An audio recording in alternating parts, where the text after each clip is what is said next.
Howdy, my name's Glenn.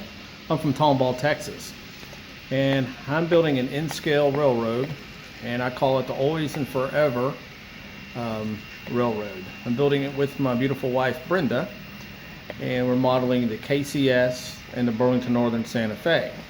She does the Kansas City Southern, I do the Burlington Northern Santa Fe. We're going to try to do a few buildings from Tomball, Texas and Edna, Texas in two separate towns. So this kind of introduction of me. I'll tell you now, I do not have a nice camera. I'm just using a selfie stick and a cell phone to do this. I'll kind of walk you through it, and I do have a couple questions, that I need help with about grade percentages. So I'll kind of walk through it here with you. Okay, as you can see here, starting in the inside of my layout, kind of you walk into it. I have a double track main all the way around on the outer edges of it. Not real smart, just in case of a derailment. So right here, starting off with my yard. This is Thomas Payton yard. Thomas for my dad, who got me started with trains when I was really young. And Payton is my son. And he's one of those guys like just come out and play the train. He is 16 years old. So, but he's a cool kid. Kind of walking through, you see I have 3 engines sitting back there in the back. Those are not on the track. Those are 3 locomotives I still need to add DCC to. I need to get some decoders for them. They're the older style, so a little bit more challenging, of course. And then a few more facilities. I have a few Southern Pacific. I used to do Southern Pacific back in the early 2000s, but I decided to change it up to KCS for my wife. Kind of going around the loop. It's like a dog bone, I guess you can say. Double track all the way around. But I do have the daylight passenger set. That is one of the most beautiful trains out there, of course, as you Southern Pacific guys know. Go on the back edge here. See, still stays double track all the way around. Sidings there is where I had a grain elevator. I love the plains and the farmlands because one thing, it's easy to model because it's flat. And I have some unit track laying out to kind of play around with ideas on a new track plan. Over there is where another elevator sits, the big Walters kit.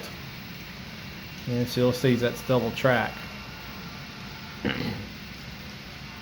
And now you see a big board that I put right in the middle of this 2-foot section.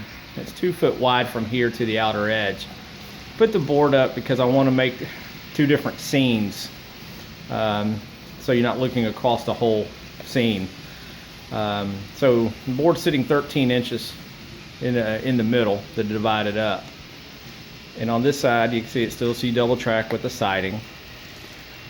And right in here is where Tomball, Texas is going to be. The lights that are lit up are some lights that I had buildings in place for Main Street, and I haven't pulled them out, just pulled the buildings off, kind of reshifted them down here to the peninsula aspect of it.